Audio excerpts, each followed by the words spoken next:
What's going on, guys? Welcome to Now It's Legal Podcast. I'm here with Professor Dustin Snow.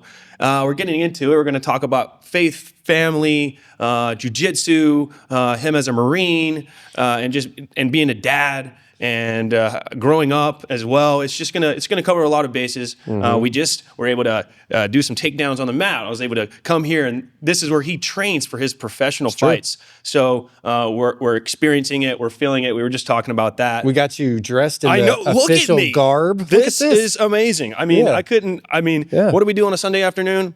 Yeah. I don't know. I might have to make it a regular thing. All right. Come on out. Anyway, Dustin, Yes. Let's get into it. Sure. I like to start easy with some easy questions, some layups. Yes, do it. Where are you from? Where does this kind of all start for you? So I was born in Fort Worth, Texas. I was born right downtown at Harris Hospital. Seems like... Me too. Were you? Harris. See what I'm saying? Like, how old are you?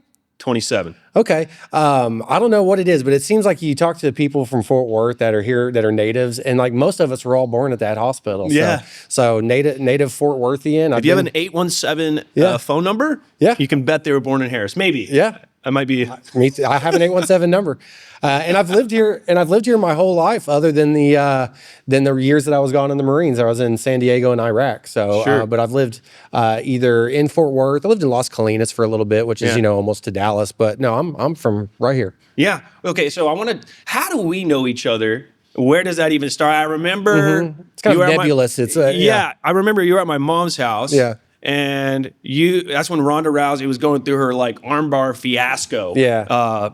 And you were kind of telling me about you. I think I was in my teens. You must have been 13, 14 or something like that. Something like that. So so my daughter's mother, my ex-wife, she was a trainer at a fitness studio that your mom was like a stakeholder in. And so I would see your mom just coming and going. And then, as it turns out, me and your mom are both pretty big foodies. We really like the food and wine culture.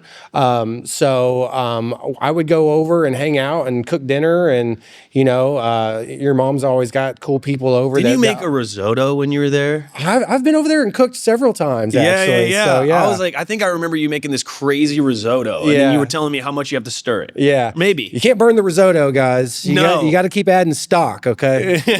Do not let it stick. No. You're in a bad spot. Yeah. So that's how I that's where we got to know your mom and your dad. Yeah, that's right. So mainly through food and fitness. Food and fitness. Yeah. I mean, that's a good little combo you got there. Because with fitness, right after you're looking for the food. That's right. And I was over that one night, and like you said, you were probably about 13 or so, right around there. Yeah. And like you said, that was kind of when Ronda Rousey was kind of on top of the world. She's probably the UFC champion. I was already a professional jiu-jitsu fighter and instructor at that point in time. Yep. I think I had just got my black belt, because I've had my black belt for 10 years now. Okay. And that was about 10 years ago. Yeah. So, okay, so maybe you would have been 16 then. Yeah, something like that. I was still in high school. But maybe I was coming back from boarding school. But, Ronda Rousey was so proficient at her takedown to armbar, and we got to talking about that, and I was like, I'll show you how to do an armbar. And then we got right there on your living room floor, and I'm showing little Grayson how to do an armbar, and we're in regular clothes, but it was a ton of fun. Oh my gosh, I love it. Yeah. It's stuff like that I can always kind of remember being like, that's a core memory. It has to be. It's a Who core else memory. is going to teach you an arm bar? Yeah. And more or less know how to do it. Yep. So growing up, what does that look like for you? So you grew up in Fort Worth. Yeah.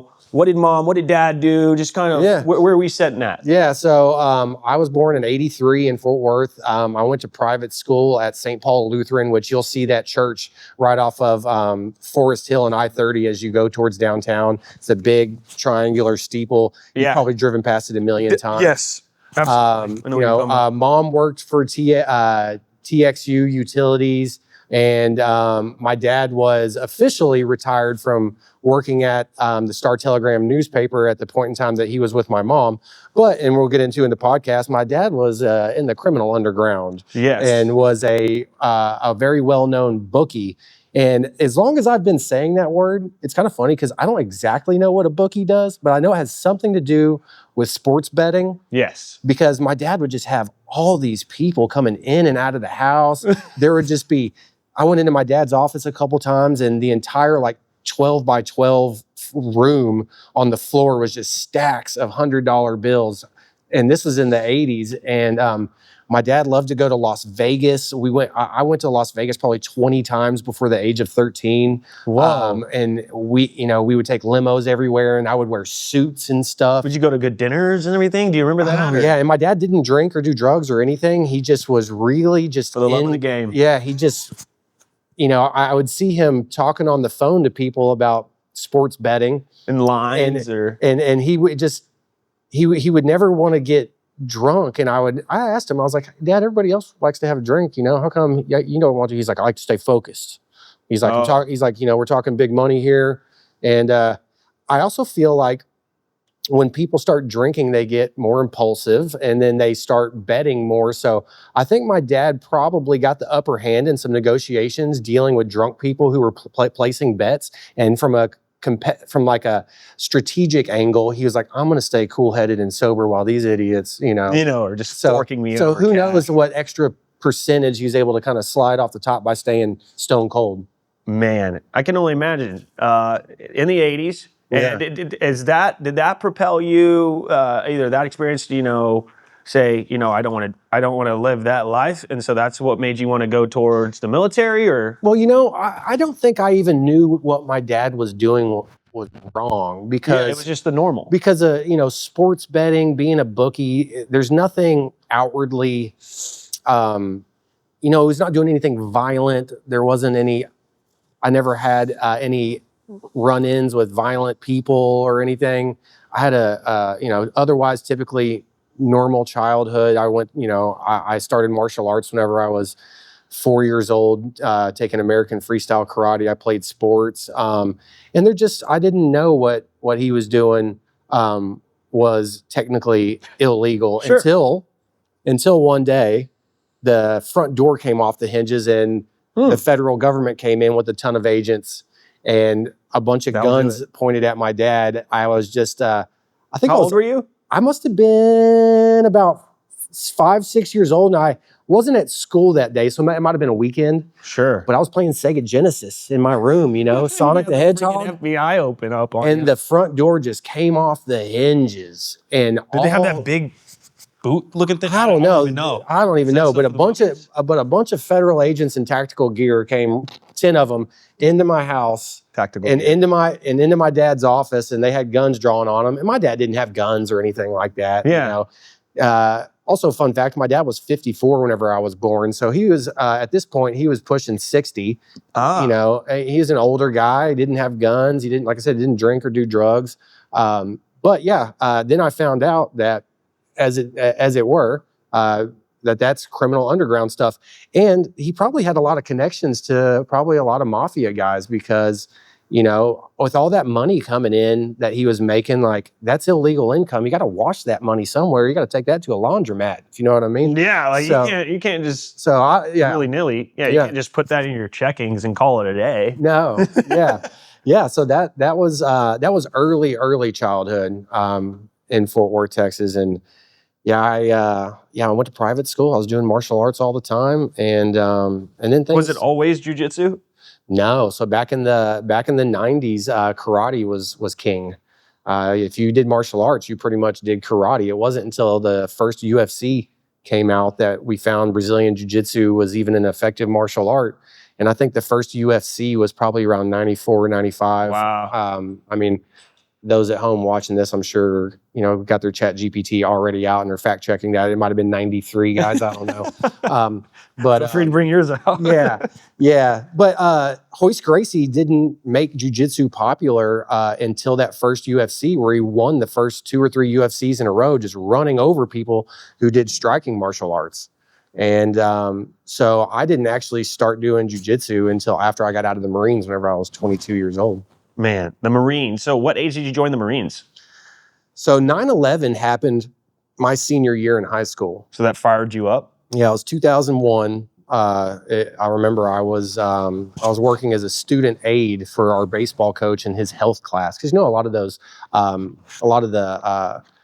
athletic directors will also teach like a health class on the side. Yeah, I know what you're talking about. And so the head baseball coach had a health class, and he had a bunch of freshmen in there, and I was a senior senior in high school, and I was an aide. And morning of September 11th, I was, September's the beginning of the school year. So I was going into the library to have my student aid pass made. So that way I could go around the hallways and not get stopped by teachers and stuff. And that's whenever they rolled out one of those old school TVs on the little, the makes black, a static noise when you frame. turn it on. And all the librarians were in there watching, and the first plane had already hit the first building. Whoa. And I don't know if you remember, but there must have been 30 minutes to an hour between plane 1 and plane 2 hitting. And in the beginning, that first plane that hit the World Trade Center, they thought could have just been an aviation mistake.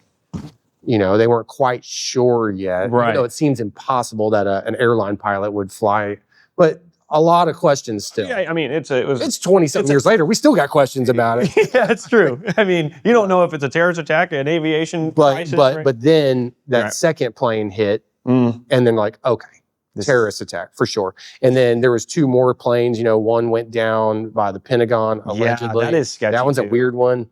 There was no plane parts found, or something. But the passport survived. I have no idea. And then another one, I believe the people on the aircraft of that last plane got in control of the airplane, and they put it down in a field, because there was a 4th plane that went down in, I believe, Pennsylvania. Wow. And they were able to get a hold of the terrorist, and they knew that, because some of them had cell phone service, if I'm not mistaken, and they were talking to people at home, and they're like, yeah, there's 3 other planes have already gone into, various targets. And so they were like, okay, well, our plane is hijacked, so it's definitely headed somewhere to kill more people. So the people on that flight were able to apprehend the terrorist, and they were able to just put that plane down in a field. And of course, everybody passed away in that, but they ultimately saved a lot of people by their actions. Right. So you saw the 9/11 attacks, and then that kind of prompted you to. Absolutely. Why? What like? Well, I had played soccer all the way through high school, and I was, wanting to go play soccer in college. I was a goalie, and whenever you ask people about joining the military, you hardly ever find someone that joins the military that's on the fence about it. Whenever you hear the call, inside who you are to join the military, you can't even sleep at night. It's so loud. It's impossible to deny.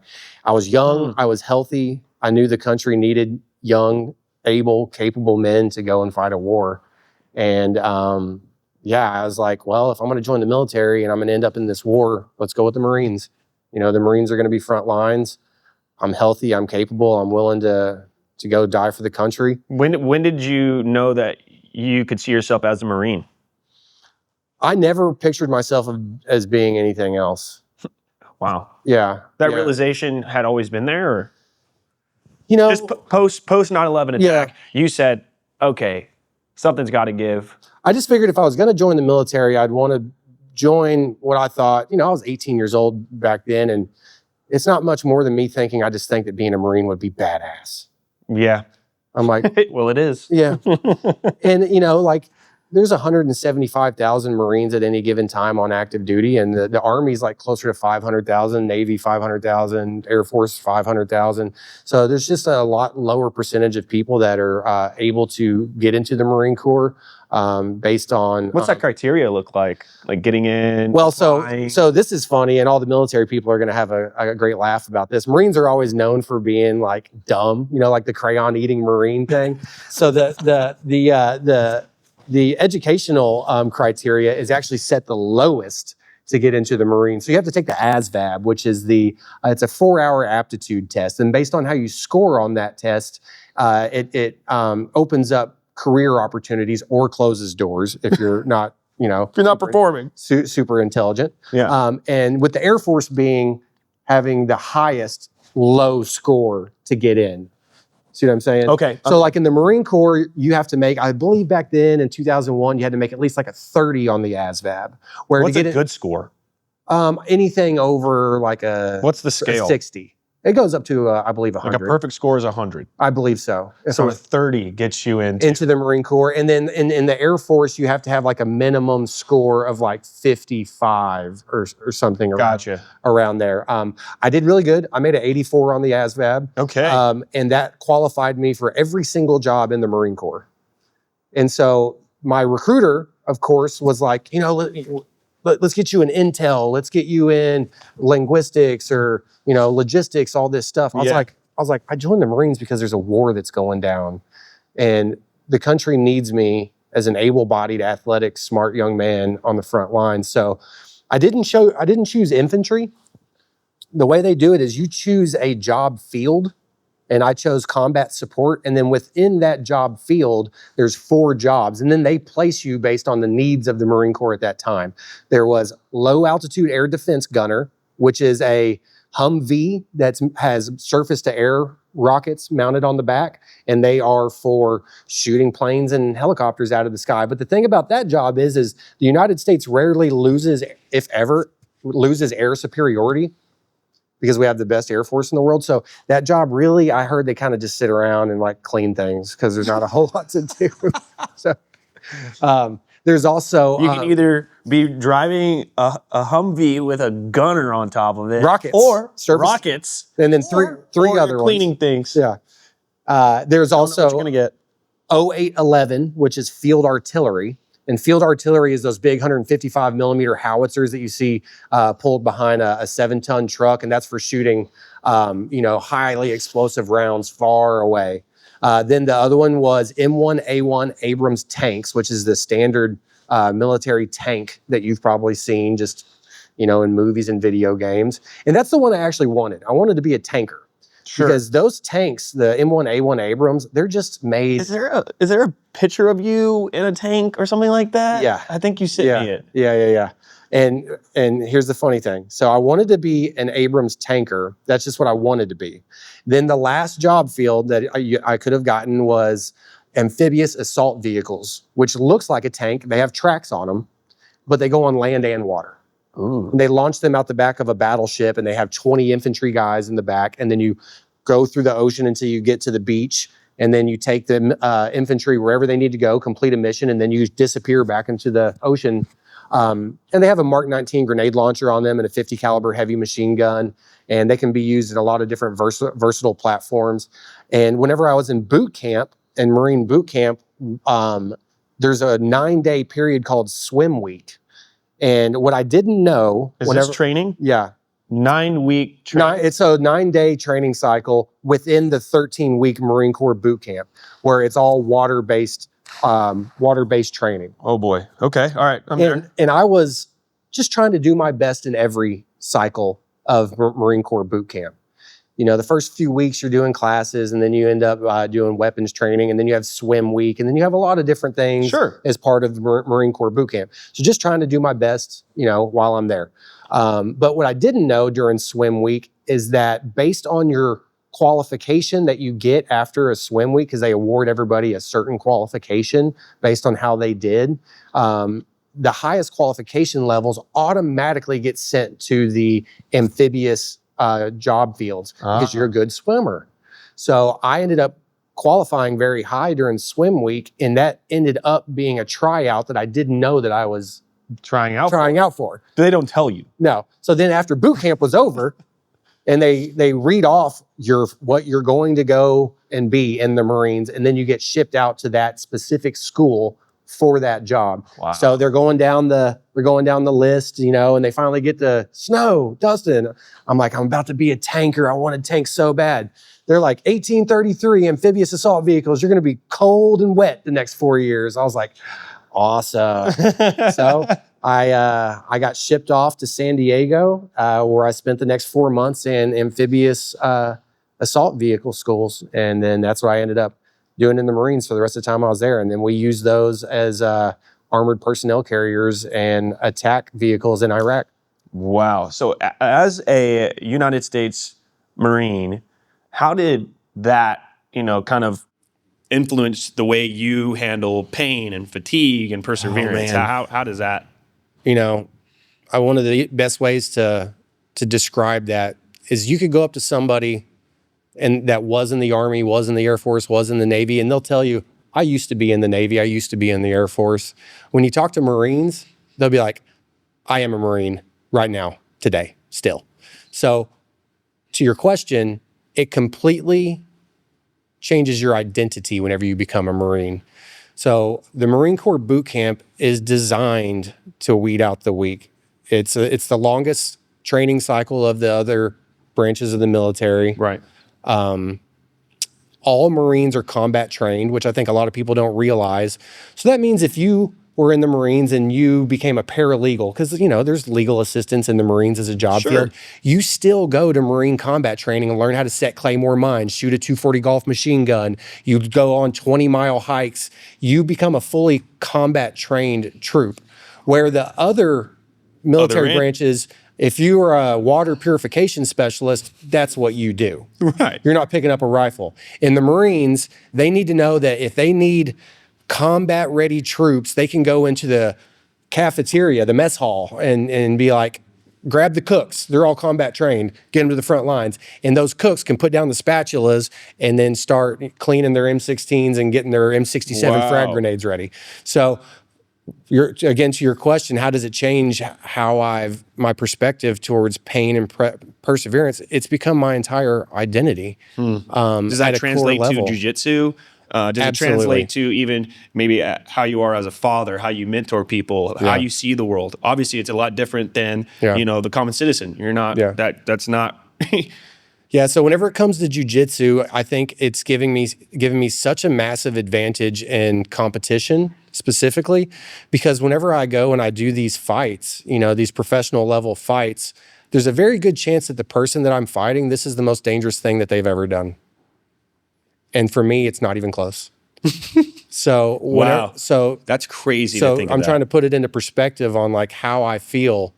The morning that I wake up, that I know I have a pro fight that morning, I get up, I stretch, I have some eggs, I listen to some music, and I know that, I'm going to go do a dangerous thing on some padded mats with a referee there. No one's going to be throwing grenades at me. There's no roadside bombs that I need to worry about. I'm probably not going to have to apply a tourniquet to one of my friends who's dying. You know what I'm saying? None of those things are going to happen. So the perspective shift is gigantic and a huge advantage. And I've talked to plenty of other men and women that were in the military, especially the combat trained ones, and especially the combat veterans, and they share the same sentiment. They're like, jiu-jitsu's fun. It scratches that kind of itch, that combat itch that you still have after you get out, but you know that it's nowhere close to the danger that you've been in before. So it's just I go out to, later today, I'll show you some of my matches, and I just want you to look at my face whenever I fight. I'm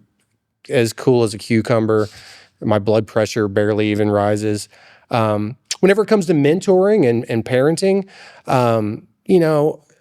you have to understand that not everybody responds to that Marine style drill instructor intensity. Was that learned or? Yeah, for sure.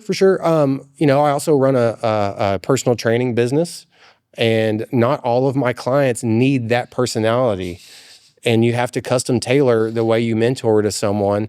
And then some of my clients do. They enjoy it and they benefit from it. But some of them are just, more sensitive than that. And having somebody just yelling at them and being intense is not the way to get the best out of every person. So good jiu-jitsu instructors, good personal trainers, they identify the style of leadership that works best for who they're teaching and who they're training. And they become that. Right. They become what works best. Yeah. Instead of just being one-dimensional. You said before the cameras were rolling that, being a really great jiu-jitsu fighter professionally, and then there's a whole nother action that has to take place when you become a teacher, an instructor. Yeah. What is one thing that you want your students to take away from you, maybe a mindset or, going into it? What do they want to? Yes. So if I do my job right, other than just teaching my students Brazilian Jiu-Jitsu, the actual skill set of Brazilian Jiu-Jitsu, the most important thing that I feel like I can do and hand off to them is the ability to work well under pressure. The reason being, and I feel like this is the best secondary skill. You could almost say it's so important. It might as well almost be like the primary skill. Learning jiu-jitsu is cool, but you don't even know that it's going to reset how you work under pressure, how you work with deadlines, how you show up at work every day, whether it be in the workplace or just life's challenges here and there. Why would it change that? What's the difference? Really good question. So whenever you're in a Brazilian Jiu-Jitsu match and someone is on top of you who is violently trying to choke you unconscious or break your arms and legs, if you are panicking, you will not go to a place where you can problem solve what needs to get done.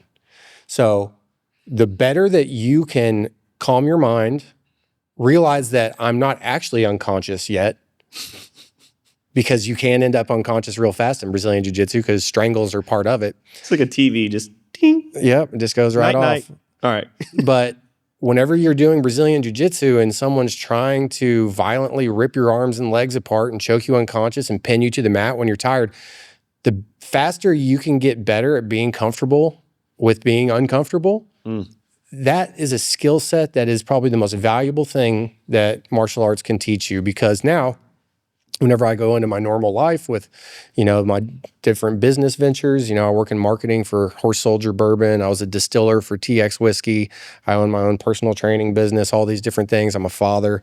Life's going to throw you who knows how many challenges. It's how you respond. And whenever your perspective comes from a place of, okay, well, earlier this morning, I had a black belt professional fighter trying to choke me unconscious and dislocate my elbow. And I was able to stay calm to make sure that I responded to that threat in a way that would actually be advantageous to me. Then all of a sudden, all your other problems out there that you got to deal with don't seem so bad. Right. So that's the number one thing that being not just a jiu-jitsu fighter, but all the other martial arts can. And I would even say, if you were just big into working out, you did really hard workouts, kettlebell workouts. You ever done a kettlebell workout? Yeah. CrossFitters, distance runners, all these different things that make you extremely uncomfortable. And you do them anyways. What you're doing is you're conditioning your mind to being comfortable with being uncomfortable. Right.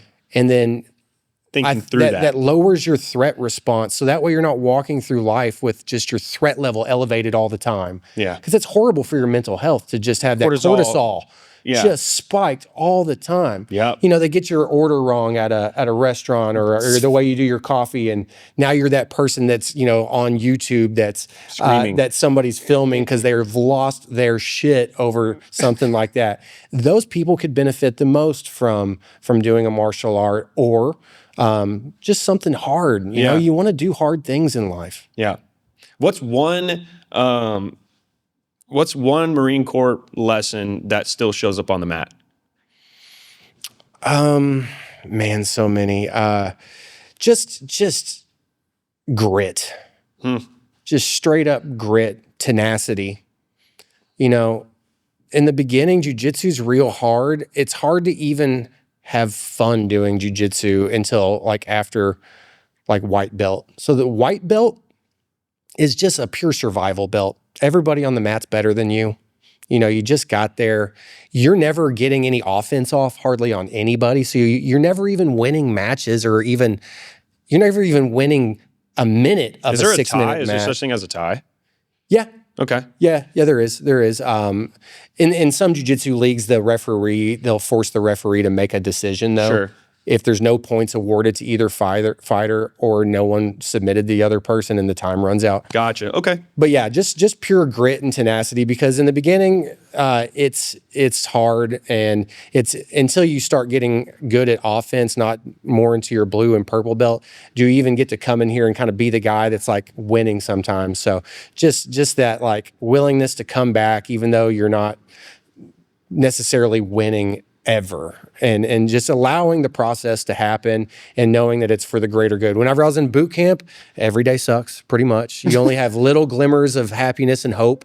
And so in that way, it's a lot like being a white belt again. So that's how it transfers over to the mat. Yeah. What would you hope your students say about you years after training with you? I would really hope that they had fun in my class. I would really hope that they felt like while they were here, that the environment was fun. I really try to foster, if you ever saw my classes, I try to keep the laughs up, you know. I try to keep people laughing. Because again, in the beginning, your ego is just so sensitive in the beginning, you know, because everybody's kicking your ass. So we want to foster an environment where people are just generally having fun. I like to foster the community aspect of it. You know, people start jiu-jitsu, they don't know anybody on the mat, and the next thing you know, after a couple months, sometimes after my Saturday class, I'll say, "Hey guys, let's go over to Truck Yard after this. We'll all have a beer and a burger." And then now you have that community aspect where people have a whole new group of friends, and that's such a great thing because when people are trying to change their lifestyle from maybe a not as healthy lifestyle to a more healthy lifestyle, let's say all their other friends were drunks or did drugs or had crappy habits in general. Sure. Bringing people in, not just on the mat to train, but then also having them have a whole new friend group of people with aligned goals. Right. Now they can feel that they don't have to just keep calling up those old friends with bad habits, barflies, to hang out with. So I hope that my students, whenever they look back, they'll be like, Dustin's class was always really fun, and he made us feel like this was our home. Right. Home away from home. What's the most rewarding transformation you've seen in a student? Oh man, so many of them, but There's one that sticks out to you. Yeah, and even though that this particular type of student, I've seen it happen many times, and it sucks in the beginning. But we're talking about people who are heavily bullied, victims of domestic violence, especially women. I've had several different scenarios where you've had a woman that has left a relationship or a recent divorce or just one of these situations where she stayed with a guy that was just beating her up all the time. Right. Now she's here. And they come in and they are just broken. And even starting to do jiu-jitsu brings up those feelings because even though I'm your instructor and we're on the mat and we're about to start a combat sport, I mean, think whenever you and I were just like standing up a while ago. Yeah. And you know that I'm not about to actually like break your arms and legs, but there's an intensity to like being around someone that you know is very proficient in a combat. Quick and capable of killing you. And exactly. And so whenever you have someone like that was, getting abused a lot, whenever you just try to teach them jiu-jitsu and you get on the mat and you start to do some live sparring, it just brings up those feelings. And then if they can just keep coming back, eventually some of these women that I'm talking about that have gone on to become black belts in jiu-jitsu and world champions. Wow. And who they were when they started versus who they were now are just totally different people. So I've seen that happen more than once, but that's the best way to answer that question because that particular type of transformation I've seen several times. Definitely. And it always sticks out in my head whenever you see that person starting to lose that fragile part of themselves. Right. And you can see them, gain it back. Oh, their posture's better. The smiles are back on. Dopamine and serotonin's back in the brain again. And you're like, you're a whole new person. Next thing you know, they lose the white belt. They tie on the blue belt. I'm like, you're a capable, dangerous human being now. It's fantastic. Yeah, to see that happen. It's so true. Yeah. So what's the toughest setback you've faced in competition or maybe even life, and how did that shape you? Man, yeah. It's a meat and potato question. Yeah, it is. And we'd have to go back to childhood on that. So, we had just started to brush, just scratch the surface with the things that had gone on with my dad as a bookie in the criminal underground.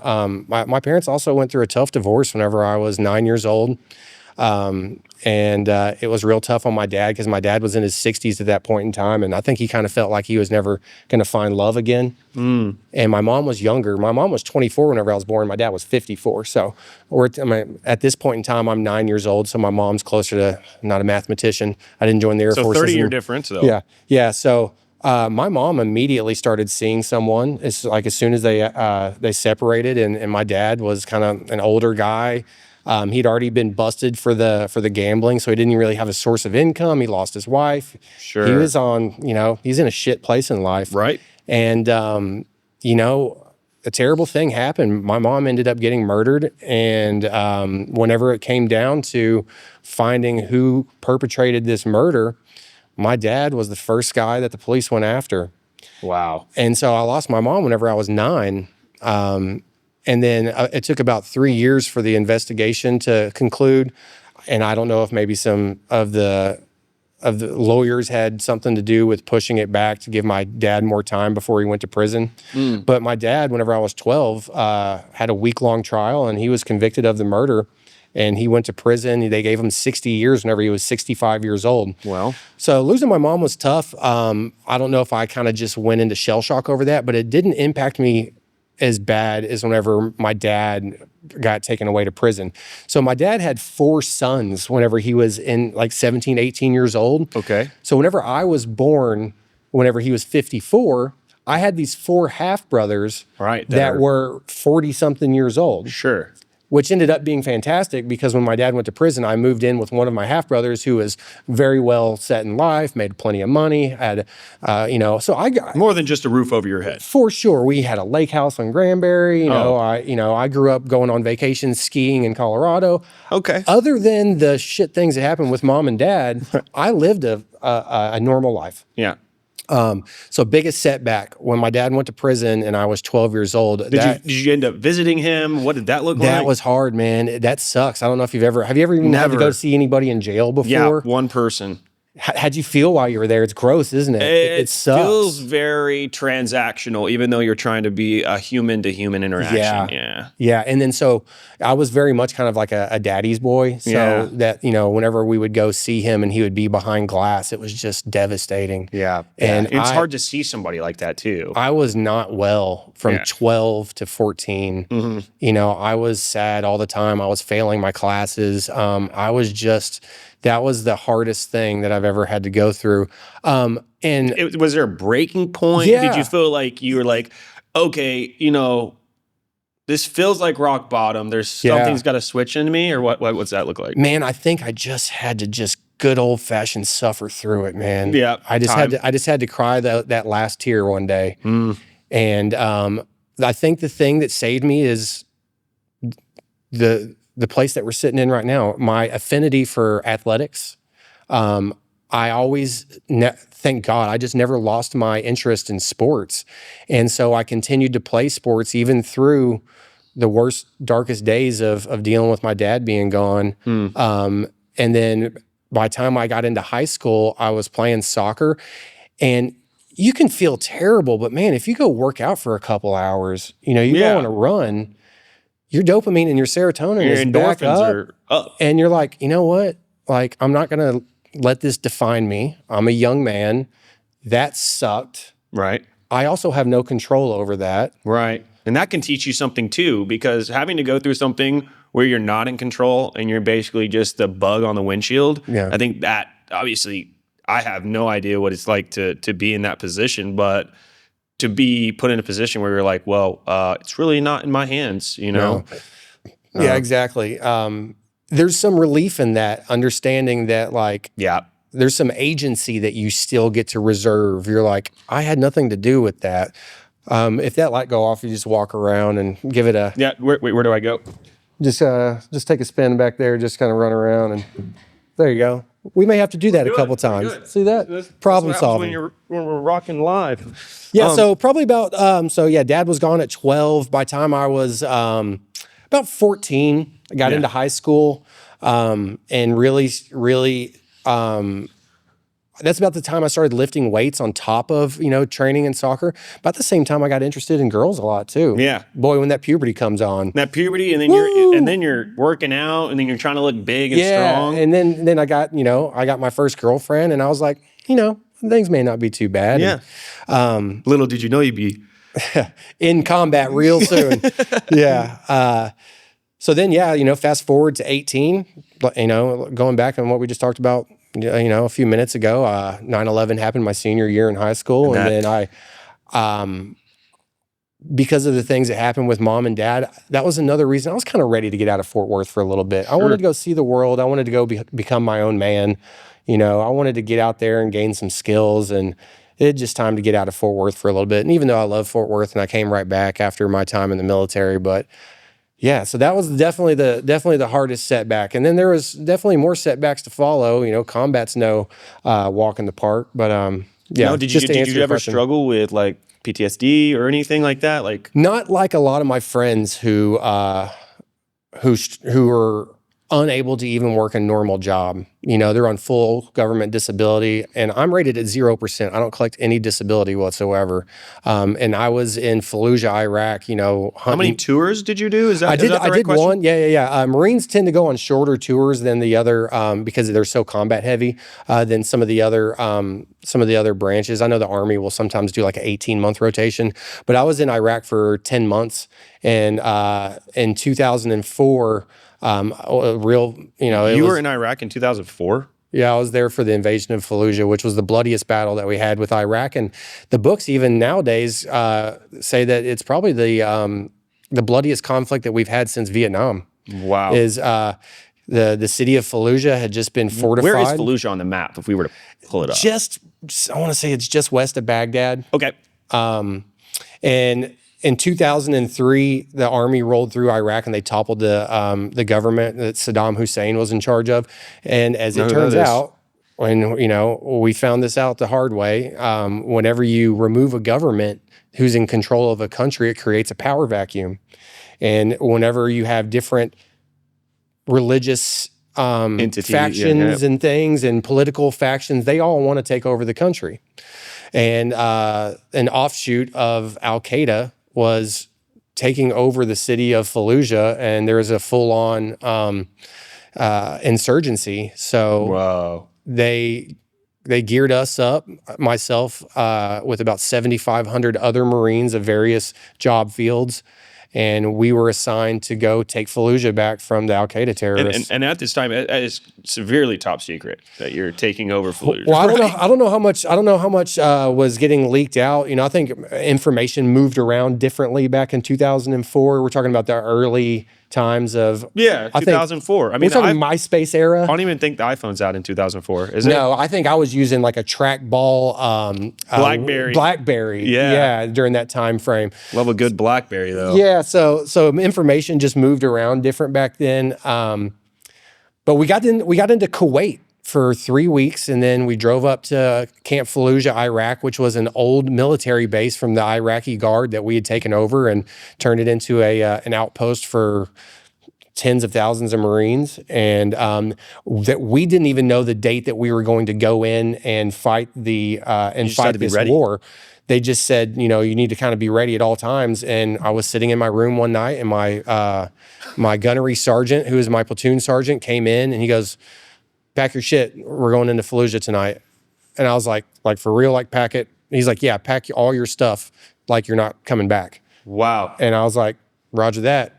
And then within 12 hours, I was driving my amphibious assault vehicle down the freeway to Fallujah with 20 infantry guys in our back. And then at one point, you just pivot that tank towards the city, and you just start going into the city. Oh my goodness. That has been completely fortified and booby trapped, and the mission was to capture, to get rid of all the insurgents in the city. And now they didn't want us to capture many of them.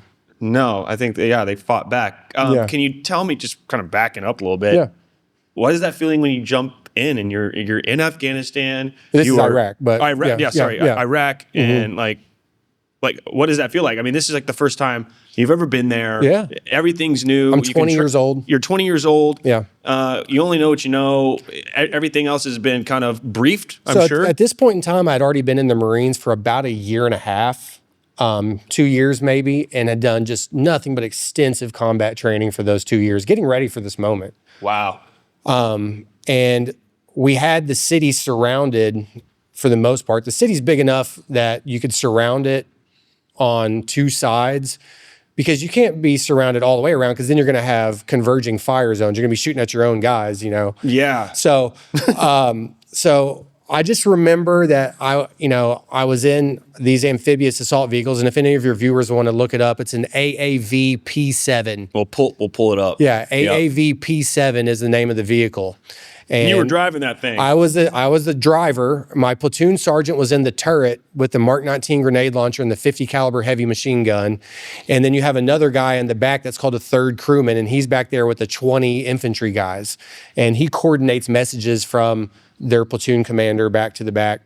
And I'm looking through these vision blocks because these things are also called Amtraks for short. So I'm in my Amtrak. I'm the driver. Is it night vision? Is this at night or This during is the day? early morning. Good morning. Yep. Yeah. I want to say 7, 8 a.m. Sun just came up, and so we've surrounded the city. And I'm looking through my main vision block.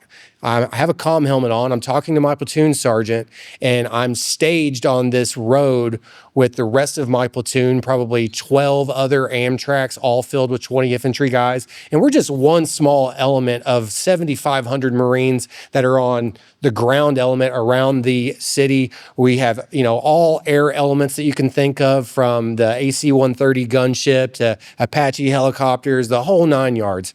And I'm just sitting there and the engine's running, and I noticed that outside my vision blocks, I noticed that the first wave of Marine infantry go down this embankment and then actually make contact with the first row of buildings of an entire city. And the moment they make contact and start pushing into the city blocks, you can I'm inside the Amtrak, so I can't hear rounds like explosions, but I can visually assess and see that our infantry has made contact because they are peeking around corners. They're laying rounds down. Hand grenades are getting tossed. Things are blowing up. And I'm like, all hell is breaking loose down there. And then my platoon sergeant, he gets a call over the radio from our platoon commander, Captain Venning at the time, who's now a colonel. Captain Venning is like, let's go, execute. So I'm like, oh my God, I have to put this thing into drive now out of park and hit the gas pedal and drive into what looks like would be the last thing you would ever want to drive into. All your instincts is drive away from that. But there's such a loyalty amongst the Marines that I knew that my guys were down there and we had a lot more firepower. So I was like, let's deliver the goods.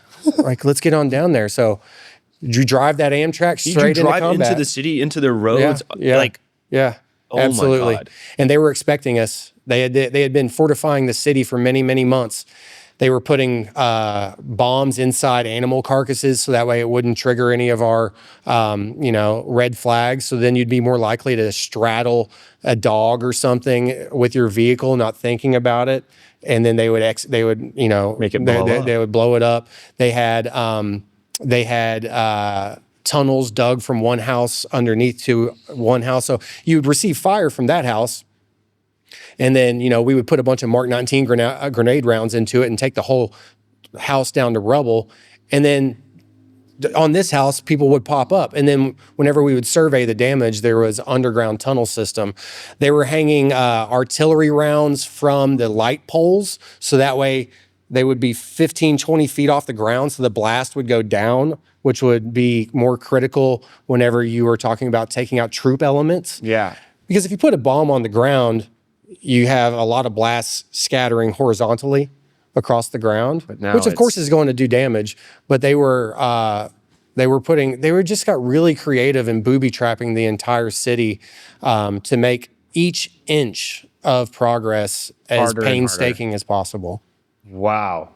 So you're going through this city. Yeah. It's getting leveled. I mean, you're calling in airstrikes. You said 7,200 Marines? About 7,500 Marines, if my memory serves me correct. And to my knowledge, and they've published books about this. I'm sure the numbers have got fine-tuned since then. Sure. I'm talking about intel that I received in the briefing before I went out there. But to my knowledge, I believe that we were up against a force of about 30 to 40,000 insurgents. Now, that sounds crazy with such a low number of Marine troops, but their firepower capability is so much more diminished compared to ours that you could reasonably say that like one combat trained Marine and his ability to call in airstrikes and have fully armored tanks, it kind of is more like one combat trained Marine is equivalent to about 25, 30, 40 of enemy combatants, because they only had AK-47s, some old 70s era sniper rifles. They had the old RPGs, rocket propelled grenades, suicide vests and things like that. They didn't even have like super functional like night vision goggles, things that we just absolutely took for granted. So yeah, it does sound like, you know, as horrific as it sounds and as dangerous as it sounds and as scary as it sounds, we were good at what we did. Yeah. And we had massive amounts of firepower. So did you ever call in an airstrike, or what was kind of like your key moment that you kind of either relive or kind of think about, or, you know, you say, wow, I really did that? Yeah. So, yeah, so many stories. I'm sure. But, you know, one of the things that really struck me about our firepower capabilities within my team, myself, my platoon sergeant who was in the turret, and then we had one more Marine that was in the back, is how we executed airstrikes. We would, for the most part, wait till nighttime so that way we could use infrared laser spotting systems. And that's because they didn't have a way to see that, because it's invisible to the naked eye unless you have night vision or something that can pick up infrared lasers. Right. So let's say that there's a building over there. Sure. And we have a Predator drone flying overhead that has thermal vision, and they can see that there are insurgents inside the house. Okay. And is this by heat, or is this by heat? Well, then of course you're like, okay, well, you know, civilians have heat signatures too. How do you know that you weren't accidentally, you know, because we had to be methodical about this. We know that we're not there to take out civilians. As a matter of fact, a lot of what we were doing was humanitarian aid for over military age males, 60 and up, women and children. We were providing medical care, water, and anything that we could to evacuate those people out of the city. So one of the ways that we would identify combatants with thermal vision is that if you're shooting an AK-47, that barrel gets hot. Or if you're shooting mortars out of mortar tubes, that mortar tube gets hot. And you can see those as plain as day with thermal vision. So once we'd identify a target, what we would do is we would paint the target, which means I have an IR laser, infrared laser, that I would just move it back and forth on the building like that. Mm-hmm. And then you could be talking to on air station, an AC-30 gunship. We call those Spooky. And Spooky is basically a giant flying tank that has a howitzer, a Mark 19 grenade launcher, like a 30 millimeter Bushmaster cannon. And what you would do is you would paint the target with your infrared laser. And then could they see it? They can see it up there. And then to corroborate that we have the same target, they also have an IR laser. And then they would shoot it on the same building that I'm shooting mine. Oh, okay. But he can't see the lasers, right? Or not the bad guys. Not the bad guys. They can't Otherwise, see it. they would have got out of the house whenever we were doing all this. Yeah, I was about to say, I was like, if the laser's on me, I'm like moving like crazy. No, they have no idea. They have no idea. They have absolutely no idea. So, you know, we would paint the target, and then they would paint the target, and then we would be talking to the pilots. Saying, delete. And then, a lot of times what they would do is they would fire one round of the least lethal ammunition they have, which was the 30 millimeter Bushmaster cannon. Oh, good. And they would fire a tracer round, and it would hit the building, and then that would be a marker, and they would be like, that building? And then I would say, yes, fire for effect. And then now that targeting was correct, then they would hit it with a couple howitzer rounds. And that's how we would push through the city, you know, just block by block by block by block. And then sometimes that situation would go in reverse. So that 150 millimeter howitzer round is such a big explosion that if you have our own troops too close to that, they call that, you don't want to have a friendly fire accident. Right. Sometimes what they would do is they would paint a house with the IR laser way up there. And then I would be like, same thing, but in reverse. I would then paint it with my IR laser, and they would be like, yes, that one. And then I could use smaller munitions like our Mark 19 grenade launcher from our Amtrak, and then I could take out, you know, a building that had Al-Qaeda terrorists in it, and with smaller munitions, because we had troops too close to use the bigger stuff from the airplanes overhead. How does it feel to kill a terrorist? What is that? What's that feeling like? I mean, that's good. You know, that's a valid question. And you know, I actually live every day feeling very fortunate that I never have even had to pick up my M16 rifle and go in and have to shoot people danger close. Where the infantry guys, you know, they're looking at the whites of eyes. You know, they're actually seeing people die in front of them. So I don't have those memories, thank God. But did my vehicle participate in all matter of combat operations? Yeah, all the time. And I feel fine about it. And that's because I understand what was happening in Fallujah. And Fallujah was a city with men, women, children who were trying to live a normal everyday life when Al-Qaeda terrorists took over the city and were enforcing the most barbaric Sharia law that they could, to include, if you were a small child that got caught listening to Americanized or Westernized music like AC/DC, that child would be apprehended by the Al-Qaeda police. Their parents would be gathered out into the neighborhood square, and they'd decapitate the child in front of their parents. That's one. Real? That's just one example. Women were not allowed to receive schooling over a certain age. If they were, they could be stoned to death. This is Sharia law. This is Sharia law. Yeah. And the most barbaric enforcement of it that you can enforce from radical jihadists. You know, stoning is, you know, they put women in a circle in the ground up to the waist, and then a mob of angry men throw rocks at them until they're dead. So these are the types of things that were happening in the city of Fallujah whenever we got there. So a lot of people, you know, they have mixed feelings about what we did in Iraq. I don't. Yeah. I sleep fine every day. Yeah. Because whenever we cleared the terrorists out of Fallujah, we were basically given parades by the people that were there that got their city back. We got to turn that city back over to its rightful inhabitants, and they would bring us fruit and pita bread and, you know, gifts. And they were so happy to have their city back. And that was in 2004. And Fallujah's got a long history of it going back and forth between Al-Qaeda terrorists and given back to the people who inhabit it. And just as recently as ISIS took Fallujah back over back in 2014, 15. And honestly, that fight between the different warring parts of the Muslim religion, between the radical jihadists and the peaceful Muslims, has been a war that's been raging for thousands of years. Yes.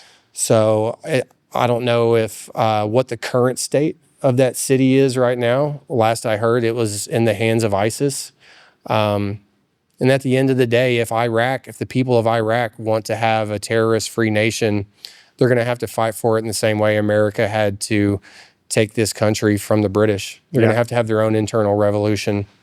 And a lot of this is my opinion, and a lot of people have a lot of opinions. Well, it's a good thing. I don't think the same way that you do, and you don't think the same way I do. Yeah. And I think that's the greatest thing about our country, and we don't have to agree on it on everything. Because perspective is everything, right? Yeah. Because I think that if you took a common person who maybe thought different than you and I, or Anthony, or any of my friends, and put them with what you had been through, maybe they would have an extremely different perspective. And maybe if you did, maybe you lived their life, right? Yeah. Maybe it would be a little different. So life is all about the experiences. So I want to hear even more about your experiences and the pivot. Once you serve on that tour, you come back, right? Yeah. And then And I didn't have, and once I got back from Iraq, I didn't have too much time left in my enlistment, so it was about time to get ready to go home again. I definitely didn't even think that there would be an option for me to enlist and there just was no option. So and the reason being is, whenever I got back from Iraq, I was drinking a lot, like a lot of combat vets were. Yep. And, I got a DUI on base, and I got into some trouble, and I lost some rank over that. And I had realized that if I keep going to combat over and over, because I would have, and I know that because my friends that stayed in ended up going back to Iraq and Afghanistan for like 4 or 5 more tours. Whoa. That would have become my lifestyle. Yeah. It would, and I had already seen enough. And looks like it. And so I was happy with just doing the time that I did. Right. So I got out and I came home, and I moved, and I got back to Fort Worth, and I had some money saved up, so I didn't immediately have to get to work or anything. Sure. I took a year to decompress. Took a vacation to Amsterdam. I went to Cannabis Cup as a judge for Cannabis Cup. Yeah, in 2005. Judging weed? Yeah. Marijuana? Yeah. It's pretty gnarly. Yeah, I did that for So wait. Okay. They're just like, here, try this? It's a whole festival that they do in Amsterdam. You're a judge though, so like you have rank.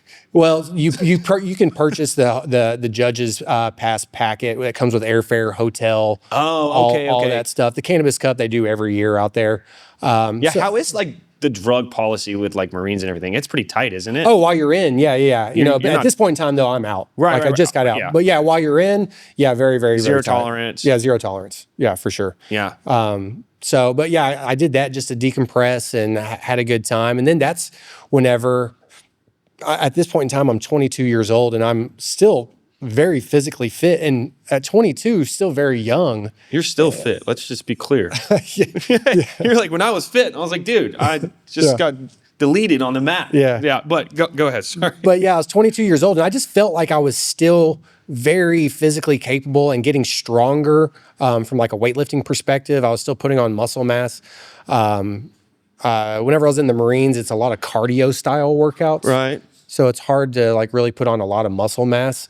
So I started putting on muscle, and I was always such a big fan of martial arts as a kid. So I was like, you know what? I'm going to try a jiu-jitsu class. I was 22 years old. I went to a small little school, and at this point, where was that small school at? Benbrook. Yeah. Oh yeah. Yeah, Benbrook, purple belt instructor. Funniest story. I was 22, thought I was the toughest guy on planet Earth. I was a combat veteran, 22. Yeah. You'd have seen it all. Yeah, seen it all. I go in there. They have a purple belt instructor that's like, he's like 60 years old. I'm like, there's no way in shit this 60-year-old man is going to be able to touch anything I can do. I went out there and he mopped the mat with me. I couldn't do anything to him. He choked me. In one 6-minute sparring round, he would submit me to where I would tap out as many times as he wanted. 10, 12, 13 times. I could do nothing to him. 10? Yeah. He may as well have been an alien. For your... Just far superior technology that was outside of my grasp. Have you seen Trump call it the discombobulator? No, but I was discombobulated for sure, though. That's what I was thinking about when they took out those terrorists just recently. Yeah. Oh, that's the sonic. That's the sound weapon. The sound weapon. Yeah. It's the sonic sound weapon that they've been developing. And they said that they couldn't hear and they were bleeding out of their ears. They developed that for riot control many years ago. Yeah.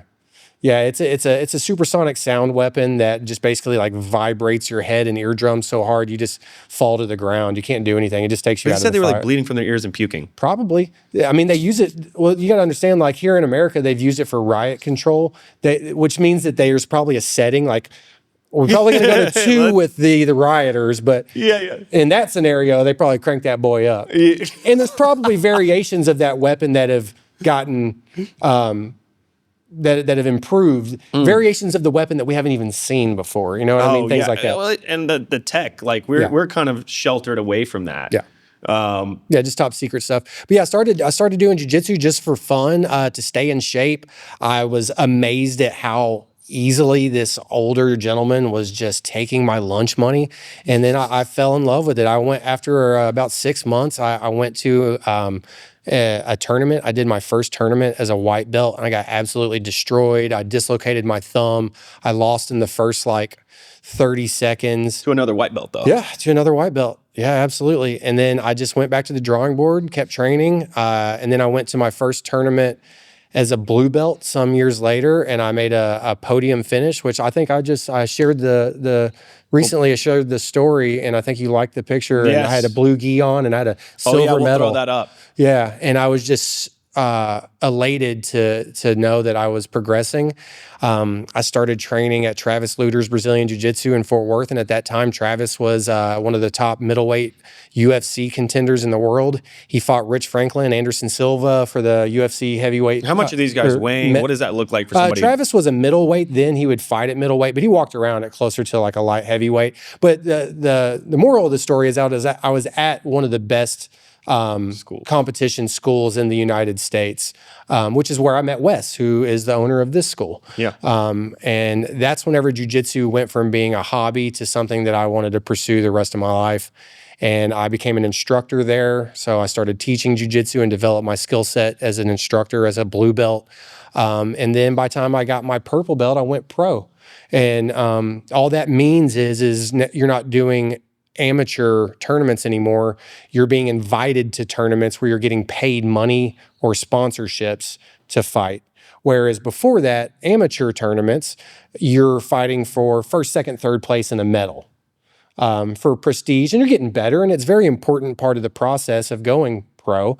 But once that can't be cheap though, because you have to enter and you have to train. Yeah. You're financing all of that up until, and I was able to offset some of the costs as an instructor.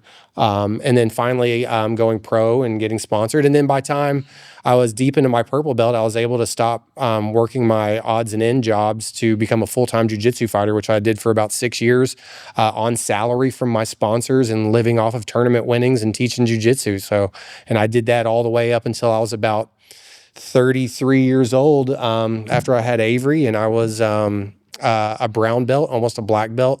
And I was at that point around 33 years old. I was like, I'm not going to be able to fight forever. I can't continue to make this my number one source of income, which is what led me into the bourbon world. Yeah. And one of my jiu-jitsu students was the operational technology engineer for TX Whiskey here in Fort Worth. Yes. And I was looking to kind of diversify how I made my money, so that way I didn't have all my eggs in just one basket. Sure. Because jiu-jitsu, you're only going to be able to make money from winnings as long as your body isn't hurt. And obviously this is a tough sport on the body. Yeah. So they were hiring distillers. They had a small distillery downtown Fort Worth. And have you been to the TX distillery in South Fort Worth, the new one? Now it's the largest. No, I haven't been to the new one. Yeah, largest distillery in the state of Texas, bourbon distillery. They were already constructing that, and they were ramping up. They needed to do some hiring to staff the new place because it was so much bigger than the smaller distillery they started with. And I didn't know shit about making whiskey, but I thought it sounded fun and unique. And my military background, I was pretty good with mechanical stuff because those assault vehicles I was talking about earlier require a lot of maintenance and knowledge around just general mechanics and using tools and things like that. I was like, I don't know how to make whiskey, but if you put me around some smart people that can teach me, I can learn anything. Yeah. So then I got into the bourbon making world and became a distiller. Did you like bourbon before? I was a casual beer drinker. I wasn't like an aficionado or anything like that. But now you are? I guess I am now, sir. Yeah. What I'm saying is, like, you have the product, you went with TX, and then you kind of made a shift here. I'm sure you're going to cover that. with a new brand now. So I started off as an assistant distiller, just learning the ropes, mashing, grain selection, barrel aging, distillation on different types of systems, writing standard operating procedures, all the safety stuff that goes along with working around acids, caustic solutions, steam, pressure, machines that can rip your arm off. Got to have your head on a swivel in there. Yeah. But, again, coming out of, being a combat Marine, like working in high stress environments was something I was totally cool with. So eventually I worked my way up through the company and I became one of the more senior distillers for the company.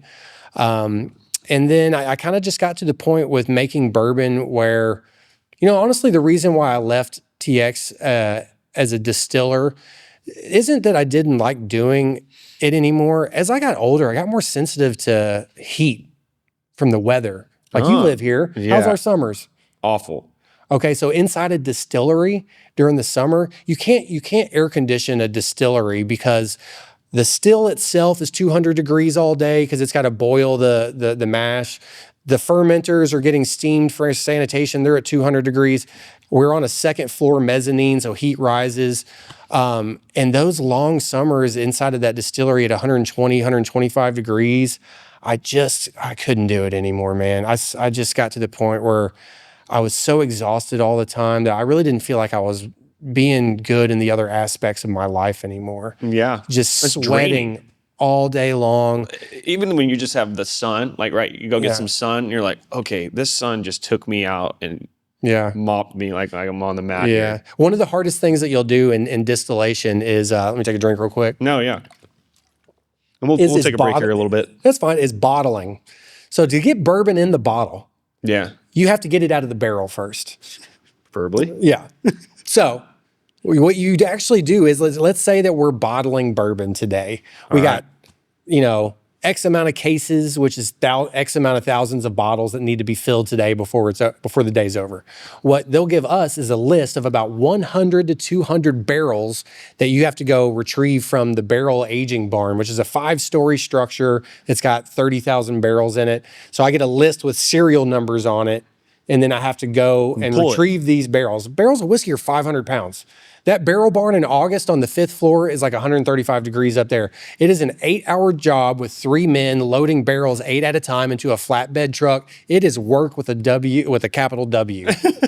And I just got to the point where I was like, I've learned all I'm gonna learn about this process here. There wasn't a lot of upward mobility as far as pay. Yeah. So that was kind of another reason. Climbing, I kind of pinnacled out. Yeah. I kind of bumped my head on the ceiling for that role. Yeah. For that role. So I decided to leave, and under good conditions. I'm still good friends with everybody over at TX. Yep. And I decided to fire up my personal training business because like fitness is just, and martial arts is just what I absolutely love the most. So I was able to ramp up my personal training business, and that more than paid for all of my bills and comfortably. And then I've since leaving TX Whiskey about 3 years ago, I've been here teaching jiu-jitsu as well. And then while I was since I've been doing all of that, I got a call from the director of operations, or the director of activations. Gotcha. For Horse Soldier Bourbon. Thinking I had made my last dollar bill in the bourbon world at that point in time, 3 years ago. About 18 months ago, I got a call from Horse Soldier Bourbon. And they're like, we are looking for a Dallas-Fort Worth brand ambassador for this company. At first, I thought that they were going to ask me to come on as a distiller because my expertise is in distillation. And I was like, guys, I'm done doing distillation. I'm not going to work in another distillery again. And their distillery's in Kentucky too. So I'm not moving to Kentucky either. No. And not for any one particular reason other than my daughter lives here. And so my custody around her, like I need to be here. Fort Worth Texas is entirely better than Kentucky. So sorry. So I was like, okay, I'm listening. So, and then that's how I got into brand marketing for Horse Soldier Bourbon, and I still work for Horse Soldier Bourbon today. So did they just reach out to you, and you were like, you know what, I might look into this. This is kind of. So they were like, we're looking for someone who's essentially has a pedigree in bourbon, whether that be from a connoisseur's aspect or from your unique perspective as a distiller. You're going to be a real subject matter expert. And then the other thing that they wanted was a combat veteran, if at all possible. Wow. That was in the job description? It was what they were looking for. Yeah. And the reason being is because those of you who don't know about Horse Soldier Bourbon is Horse Soldier Bourbon is their original owners, operators, distillers were part of the 12-man Green Beret squad that went into Afghanistan to fight the Taliban about 6 weeks after 9/11 happened. They made a huge Hollywood movie called 12 Strong with Chris Hemsworth that details the story. Okay. After these guys got out of the military, they were looking to get the team back together to start on kind of like a pet project. Yeah. And that's how Horse Soldier Bourbon was born. And why do they call it horse soldier? Do you know? Because in Afghanistan, they were fighting the Taliban off of horseback. I think whenever they got there, they were hoping that they were going to... Amtrak. No, but it's a lot quieter and it's a lot more. So that's the difference between Marine warfare and special operations warfare. The Marines... Does special warfare fall under like Delta Force and stuff like Delta that? Delta Force is one of the Army's... Navy SEALs, or is that... Navy SEALs. Okay. Yeah. Okay. All right, make sure I'm in the right. Marine Raiders. The Marines have the Raiders. The Army has Delta Force, the Green Berets, the Rangers, and I believe the Night Stalkers is their air wing for doing... you have to have really good pilots, helicopter pilots, to complement these very surgical strike missions used for special operations. So, and then Navy has the SEALs, and then the Air Force has the PJs, which they're like forward observers. They go into really scary places and they call in airstrikes. But the Green Berets were used for this mission, and whenever they got into Afghanistan, they were able to get horses as their primary means of moving around. That's incredible. And so that they were working with local militias that were that the Taliban were enemies with. So it's kind of like an enemy of my enemy is my friend. Yeah, no, definitely. Yeah, you know what I mean? Definitely. An enemy of my enemy is my friend. Militia work. So these Green Berets, these 12 guys, were tasked with uniting the Northern Alliance of different military factions that were warring with the Taliban. And we're like, okay, we're 12 of us, but we're going to bolster our numbers with these militias that were fighting the Taliban. Right. And they were able to take the fight to the Taliban back in 2001. And then since then, the guys got out of the military. They learned how to make all the various different types of distilled spirits. They traveled to Ireland to learn how to make Irish whiskey. They traveled to Scotland to learn how to make Scotch. They learned how to make rum in Barbados. They learned how to make bourbon at Maker's Mark Distillery. So they truly became subject matter experts before firing up this brand. And now we're one of the one of the fastest growing bourbons in the United States. And another fun fact, we have 3 bourbons. We have what we call our straight bourbon, a small batch, and a barrel strength. All 3 of them have all double golded at San Francisco World Spirits Competition in the same year. And the San Francisco World Spirits Competition is like the Super Bowl. It's like the one that you want to win at. So with the story being military, with me being a subject matter expert, with me being Fort Worth and Dallas as my home base, it kind of just all made sense. I wasn't looking for a job whenever they contacted me. So I... kind of fell in your lap, yeah, it did. And it just kind of felt like destiny again, calling my name. And, you know, I told you earlier today, I'm 42, but I feel like I've lived 10 lives already. And this is kind of the chapter that we're on now is... running my personal training business, teaching jiu-jitsu here, and then working for Horse Soldier Bourbon, which is essentially a marketing job. I have about 75 bars, restaurants, country clubs, hotels that I do business with across the greater Dallas-Fort Worth area, with the primary objective of getting our bourbon into these different establishments. And then once it's in there, helping promote the brand from a trade advocacy side, working with bartenders and bar managers to help get on cocktail menus and something we call getting liquid to lips. I was in the stockyards just over this last weekend, last night actually, and I was at Cowboy Channel Bar. And one of the things I'll do is I'll go into a bar that's serving our bourbon, and I'll just buy drinks for, everybody get them and try it. Yeah, so that way they can try it and we can get the brand out in front of them. I'll do food and wine festivals. I'll do whiskey festivals. Food and wine festival is incredible. I do things like that. That's a great. I do distributor trainings. Yeah. In Texas, bars don't order the product directly from the liquor store, or I mean, not the liquor store, the supplier. If they need Horse Soldier Bourbon, they don't buy it from our distillery. They go through what's called a Class B. So Southern Glazers is a distributor. Gotcha. So because the laws are like Prohibition era. Almost. Yeah, in Texas, you got some more old school laws. Yeah, I got some more hoops to jump through. So like another one of the roles of my job is I will educate all the distributor sales reps, because they're going to be able to sell the product better if they know more about it. So definitely, it's a lot of education and promotion is what I do now for Horse Soldier. Great. Well, we're going to take a small break, and then we'll just jump back into it. But we got 10, 15, maybe 20 minutes left. All right, man. This is great. Yeah. It's been awesome. Yeah. All right. We got to do a little pivot. We started talking about Horse Soldier Bourbon. We did. And I said, well, do you have any? And of course he does. Got cases of it. Okay, so tell me, you say this is 95 proof. Give them the spill. I want to. Yeah, so we have 3 different bourbons. We have our straight bourbon, which is 87.5 proof. It's our high rye recipe, which is going to be corn, rye, and barley. And then we have this one, which is my favorite one, which is our signature small batch, which is going to be a soft red winter wheat and corn and barley, with the difference being between a wheated bourbon and a rye bourbon. Rye bourbons are way more spicy. They have like almost like a Christmas spice kind of flavor. Merry Christmas. Which really stand out in cocktails, because since they're much more spicy, if you were to put Coke on it or a mixer or something, that flavor is gonna shine through. Gotcha. Because it's spicier. What it's cut with. Right. So the small batch and the barrel strength are wheated bourbons. Wheated bourbons are known for being softer, smoother, more caramel, more vanilla.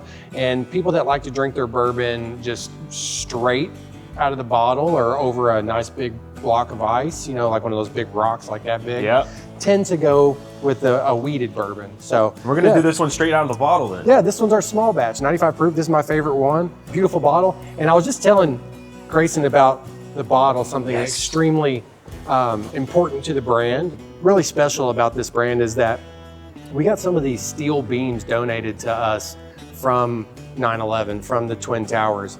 And we got special permission to actually melt down those steel beams into our bottle molds.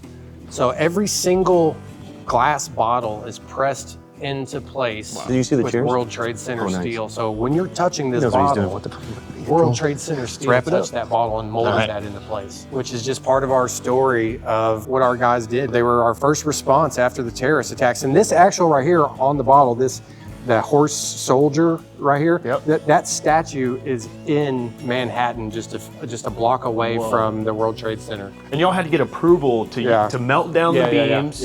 And because that's a historical piece of property, essentially. Yeah. So, all right, so you want to try? Let's do it. All right, cool. Let's do it. I'm up first here. Yeah, just a little sip. Just a little sip. No one said you had to fill your mouth up, but just you can taste a sip. And that's my favorite one. Double gold award winning at San Francisco World Spirits Competition. That was a big shot. You can have a good time with that. That's pretty good. That's pretty smooth. You did better than I thought you were going to do. Yeah, me too. And you also took a bigger shot than I thought he was going to take, too. That was a couple. All right, I'll get it. I'm next. Now your turn. Oh, man. Good stuff. Yeah, I've had That really a is couple pretty times smooth. before. So, you tried it straight. What a block of But like if you put some ice on it, luckily it's cold outside, so it's actually, this bottle's kind of cold. Yeah, But, well, I'm warming up. Yeah. So. And then also, like, if you were to have it in a cocktail, that'd be a totally different story too. Yeah. So. All right. Yeah. Well, let's get back to it. We're gonna finish up, wrap up. All right, we're back. We're back. We had the Horse Soldier Bourbon intermission, first time. We did. May have to be a repeater, may have to be like part thing. of each segment. I'll donate the bottles Yes. to your podcast, and you can make it as a recurring segment with your guests. Yeah, just like, Horse Soldier Bourbon intermission. hey, you just saw one. If you didn't like it, It's like don't a tell me. halftime show. Yeah, It's sponsored. halftime show. There we right. go. See, I knew this. Look at that. I knew this happened for more than Yeah. just. Yeah, well, I'll keep you stocked up. Yeah. Wow. And you're like, this is the part of the program. You can set a Please certain show up time. to class on Monday. Yeah. At this point in time, we break for a shot of Horse Soldier. It just happens every 10 minutes. No. Okay, so This podcast would get real sloppy if that was the case. it's true. Okay, so if you could host a perfect Horse Soldier Bourbon event, who's there? What's the vibe? What's the purpose? Okay. The purpose would be to bring veterans together in a atmosphere that they know best and are comfortable in. And I think that event would look like a range day, specifically a range day, like with guns? yeah. Okay. Shooting rifles, not pistols, long range, 500 yards, iron sights, no optics. Old fashioned. All right. The reason why I say that is I work with a bunch of Army guys. They're all Green Berets. Of course And they they're are. the toughest dudes on planet Earth. But there's still a little bit of rivalry. I'm a Marine, and I'm the only Marine in the company. So I get just a handful of shit every time I'm around these guys. You know, the eating crayon jokes never stop. But it's a loving rivalry. Of course. I mean, I always say if I'm not, kind of shitting on you a little bit, probably not my friend. If I'm not comfortable shitting on you a little bit, it means that we may not actually be good friends. Yeah, we might just be casual friends. Yeah, I may not tell people it means I'm your not comfortable like being all the way myself around you. So, but a perfect event I think would be like if I could grab the Horse Soldiers, the real deal guys who I do events with every now and again. Okay. The actual Horse Soldiers that are part of the brand story, and they're detailed in the movie 12 Strong with Chris Hemsworth. Check out the movie, good war movie. If I could get those guys together with a bunch of other combat vets out on a range one day in Fort Worth, where are we thinking? I'm digging a little bit deeper. Yeah, somewhere where there's a 500 yard rifle range, and we could do some shooting, because I can see how that would be so fun with the rivalry, the inter-rivalry between the branches. Sure. Giving each other shit. Of course. That would be so fun. And then after we're done shooting all day, have some tasting barbecue. Yeah, but mixed with having maybe a barbecue place like Terry Black's or Angelo's, a Fort Worth barbecue place on site with the smoker. So while we're shooting, they're like finishing up briskets and sausages and everything. And then we also have, a really good bartender there with a fully stocked bar. So that way when we're done shooting, we can sit back, war stories come out. We got plenty of brisket and ribs. We got cocktails going down. I can't imagine how there would be a more fun day than that with our target group of people who are behind this brand and are the same people that came up with the brand. Yeah, no, I think, getting people together, and like you said, the war stories come out, but I think just more than that, just like the brotherhood, things that bring you together. Yeah. That would be so fun. So basically guns, beer, and barbecue and bourbon, come on.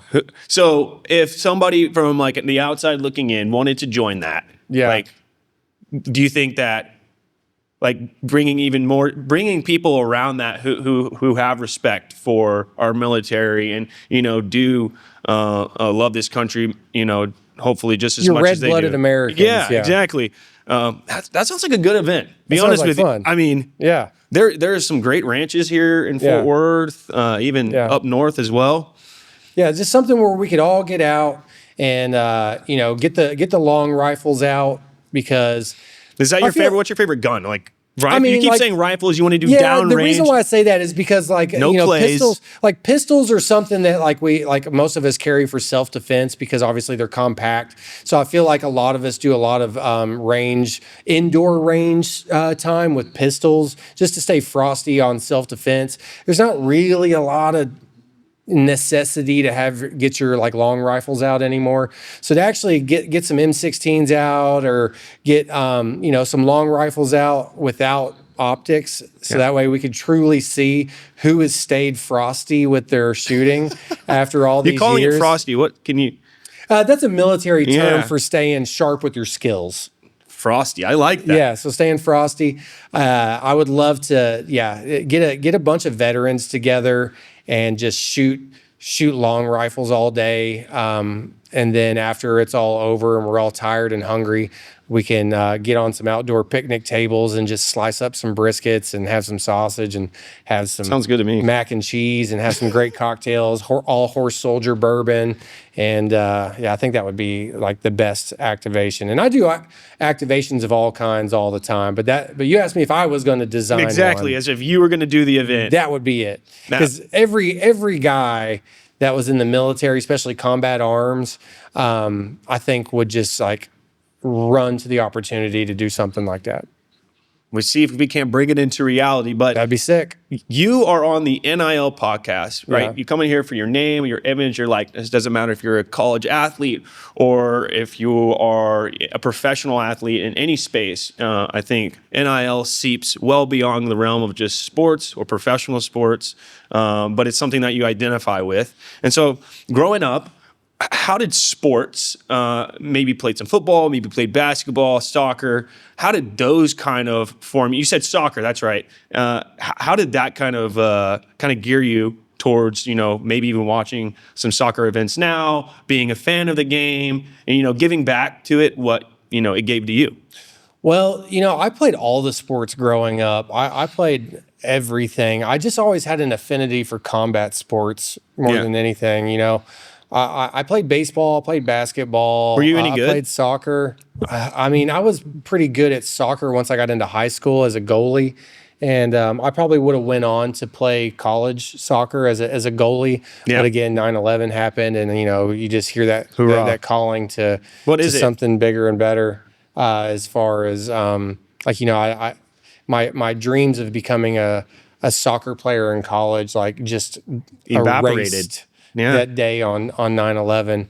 But reframe the question for me one more time. No, I'm saying the sports, what did you obviously you played soccer, but what did those things teach you about that next level of whether you went into the military or did it not really speak to you until later on?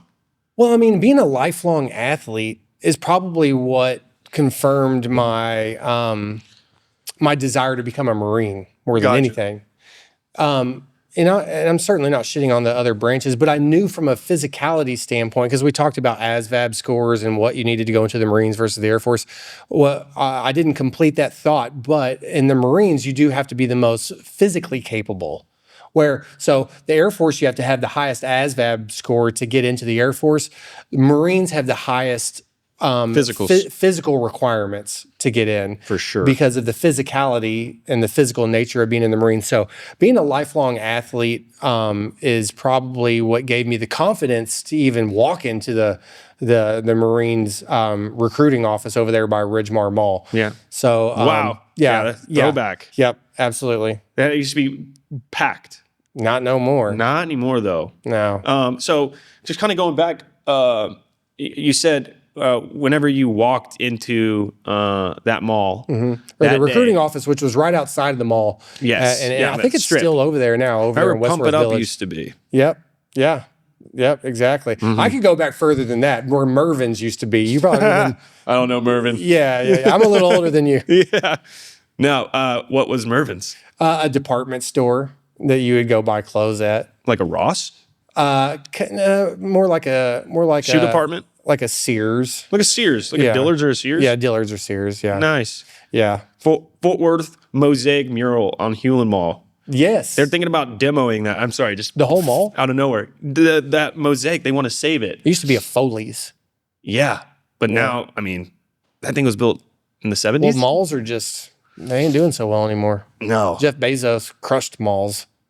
And he's hiring all robots. I feel like it is 2026, I feel like I do have to ask a question about your thoughts on AI. I'd love to. And robotics and automation. I use autonomy. AI every day for work. How so? How do you use it? If I don't know something, instead of going to Google, which will give you pretty broad answers. Articles that. Yeah. You can be super specific. I'll give you an example. I was in one of my Horse Soldier Bourbon accounts down in downtown Fort Worth. New Italian food restaurant just opened up. Yep. Called Buonissimo. Really good Italian food. I was looking to help them create their cocktail menu, and I wanted to come in with a lot of possible options for bourbon cocktails outside of the ones that you see all the time. Yeah. Bourbon cocktails, you see old fashions, you see Manhattans. What's your favorite bourbon cocktail? Sorry, I have to know this. I got one for one season and one for another season, because it's cold outside, I want an old fashioned. If it's hot outside, I want a Kentucky Mule. Kentucky Mule, that sounds delicious. You're at a Moscow Mule? Of course. So sub out the vodka for bourbon. A little bit more richer. Yeah, crushed ice in a copper cup, super cold, ginger beer, fantastic for hot days.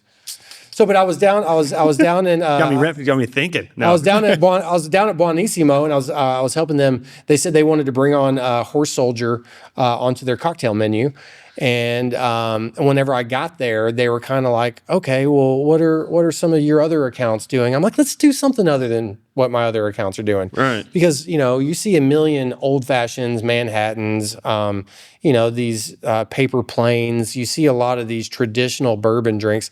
So I got Chat GPT out and I was like, make me a list of uncommon bourbon drinks that you could make with Horse Soldier Bourbon's small batch bourbon that would be fitting for an Italian food restaurant. With AI, you can get so contextualized. Specific, yes. And then it's like, okay, Dustin, with all these parameters that you've set for this bourbon at one easy 10 drinks. And I was like, okay. I was like, well, let's give them a go. So, we started. And they were good. Yeah, we started making all these drinks. Some of them I hadn't heard of before. Some of them I had. And we came up with a cocktail menu based off of an AI response that's down there right now. If we went to Buonissimo Italian food restaurant in Fort Worth, you would see their cocktail menu with some AI drinks on there. Wow. Yeah, I just think that, AI is just AI and autonomous driving, just all in those robotics. Waymos down in Austin. The Waymos, the Teslas. I think all of that is just, it's not even happening right now. You see it kind of in certain cities, but it's not. Have you seen? I haven't seen Waymos in Fort Worth, but I know I've seen. My daughter and I just went down to Austin about 3 months ago, just for a weekend, just to hang out. There's so many fun things to do down there. What does she like to do? Oh my God, Avery, what all do you like to do, huh? She likes to eat snacks. Avery loves hot chips. She was eating on some Sour Patch as the pod was rolling. She's a big foodie. Didn't offer me any Sour Patch. Huge into music. That kid is got some of the most refined taste. What's your favorite artist? You can say it. What's one of your favorite artists? I love all genres, but You like rock and roll, pop? I'll give you a funny story about Okay, Avery. here we go. She comes home from school. This is last year.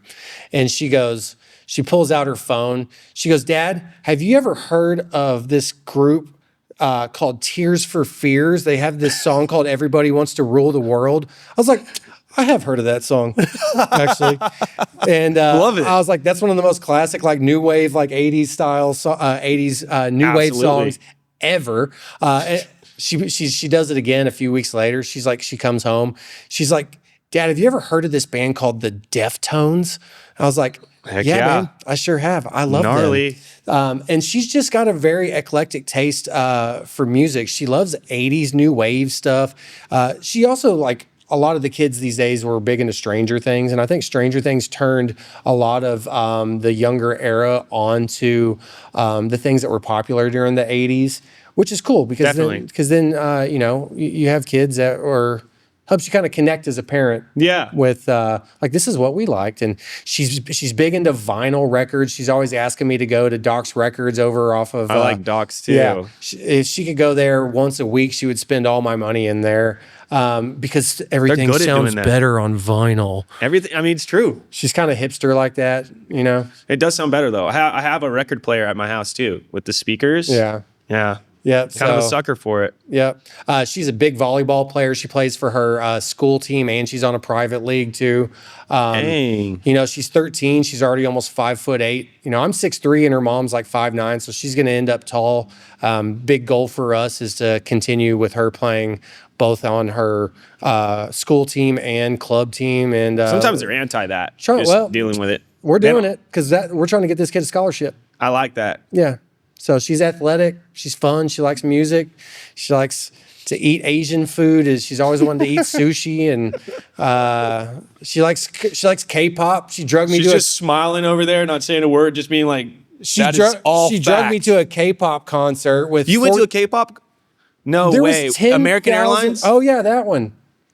10,000 screaming 14-year-old girls. I was like, wow, this is culture shock for me. From a guy who's. But I've also taken her to some heavy metal concerts too, so she's down she's just down for a good time. Like what heavy metal concerts?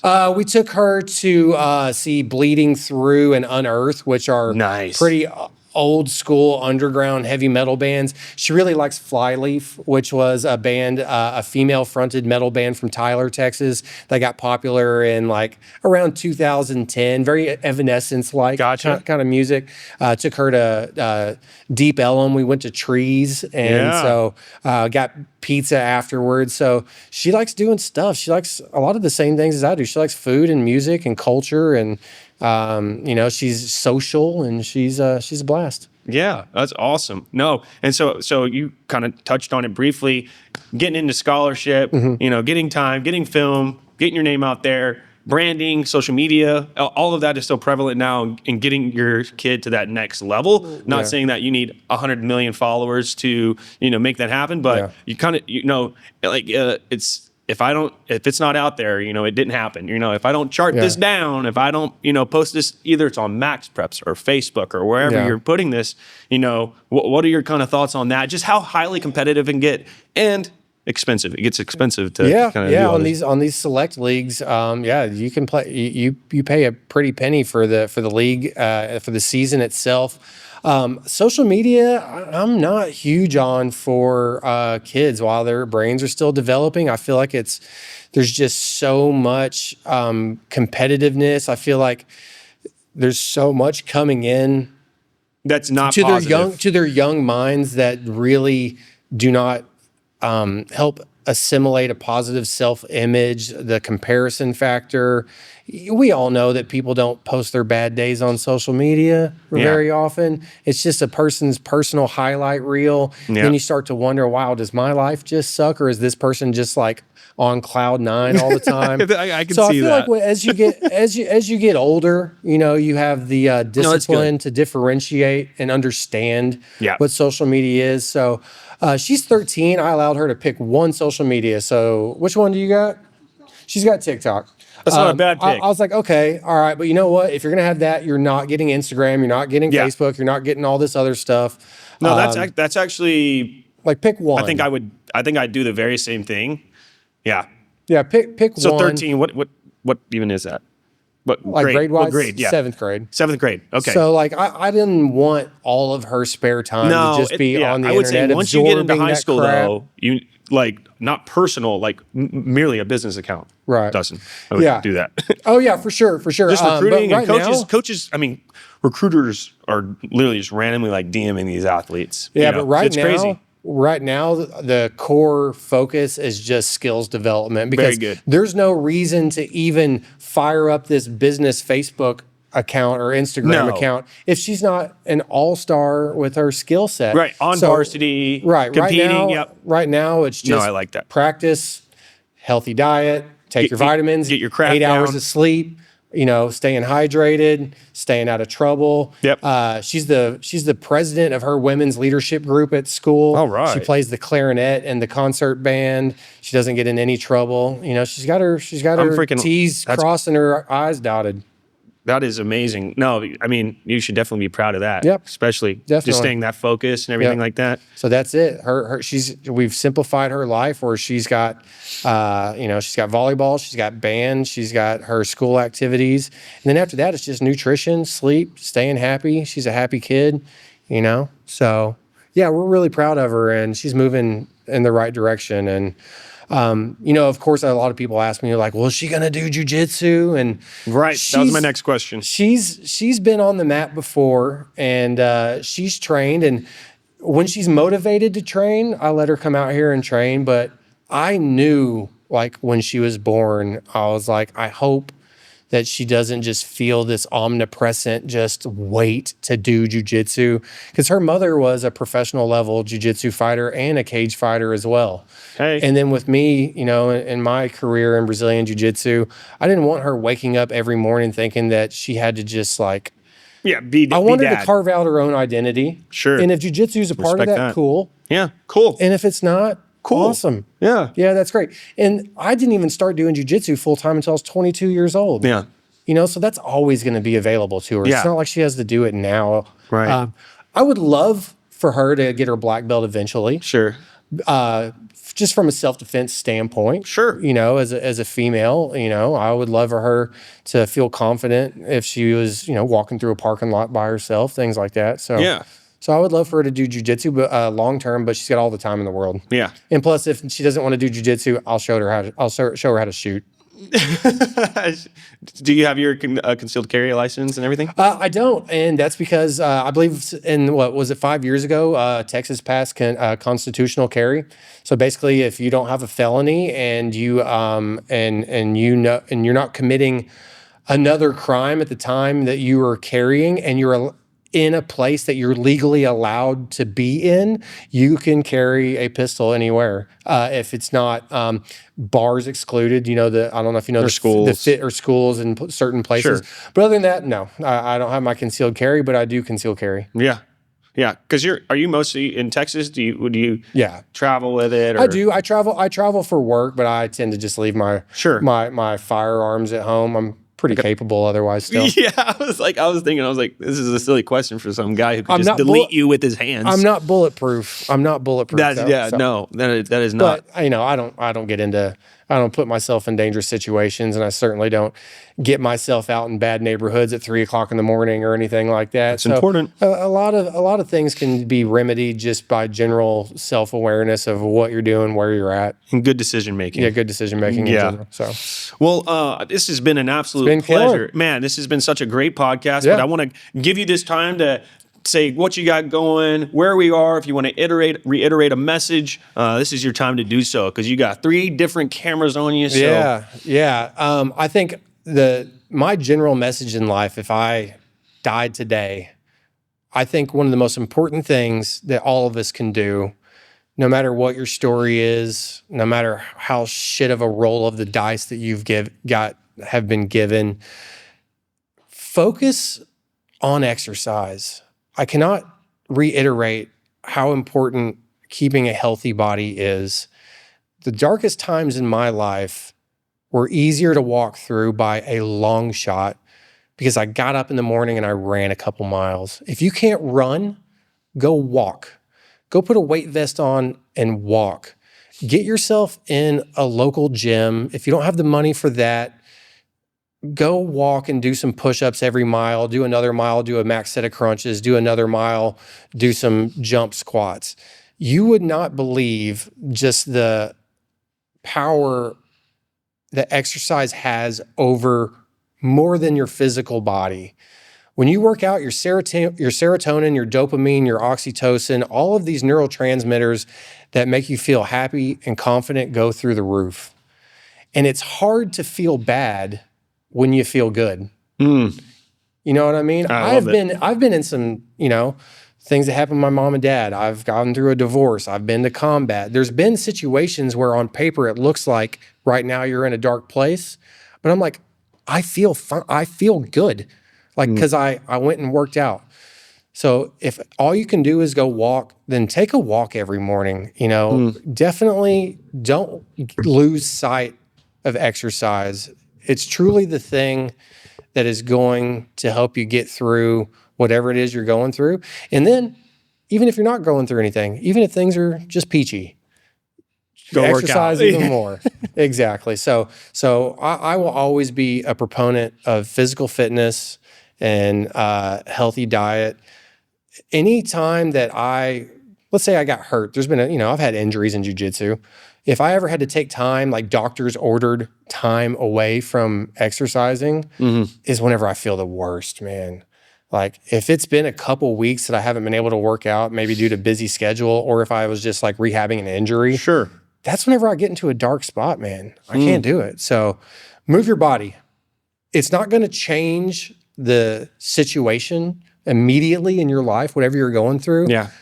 But wouldn't you rather go through something shitty whenever you actually still at least feel good? Yes. You know what I mean? No, and I think it's like sometimes I'm saying, I'm working out not even for my physical appearance. I'm working out for my mental health. Yeah. Like if I don't work out, I start feeling bad. I start feeling irritated, irritable. And then like, so funny story is I was working with the transition of West Tech's incorporating our printing company into our healthcare company. And from October to January, I said, I'm not going to working out. I'm not working out. How'd you feel about that? I felt like my plate was going to be it was so full. I was kind of isolated. I just didn't want to do that. And it was like, I was able to accomplish everything. But when I got back, I looked at myself like, you idiot. I was like, I could have like gone for a jog. I could have kept a certain appeal, but I just swore off of it because sometimes like my mental bandwidth, I was like, I can't think about one more thing right now. And you it's know funny. What I mean? There's even flows of that. That's a sliding scale. I had a return date and I actually met my return date, but I was like, I'm done. From working with physical fitness clients for so long, you'll get them say, I have all this going on in my life, so I can't prioritize fitness, whether it be parental duties or job or this, that, and the other. But the ironic thing is you're going to perform better as an employee, as a boss, as a parent, as a, insert whatever here, if you are healthy and your body feels good and your mental state is better. So there's really no excuse not to prioritize your health because you're just going to be better at all the things that you need to do in life. I love it. So work out. If you don't like working out at a gym, if maybe you don't know what you're doing, join do a pickup game of basketball. Go do play some pickleball. Move your body for an hour a day if you can. Yeah. Yep. No, Now It's Legal podcast. Dustin Snow, Professor Dustin Snow. Yeah. It's been amazing. Yeah. Move your body, get active. I'm really excited to show you guys some extra footage that we got shot and the amazing intermission that we had. And it's been amazing. It's been an absolute pleasure. Absolutely. And thank you so much, Dustin. You've been amazing. That's great, man. All right, brother. All right, cool.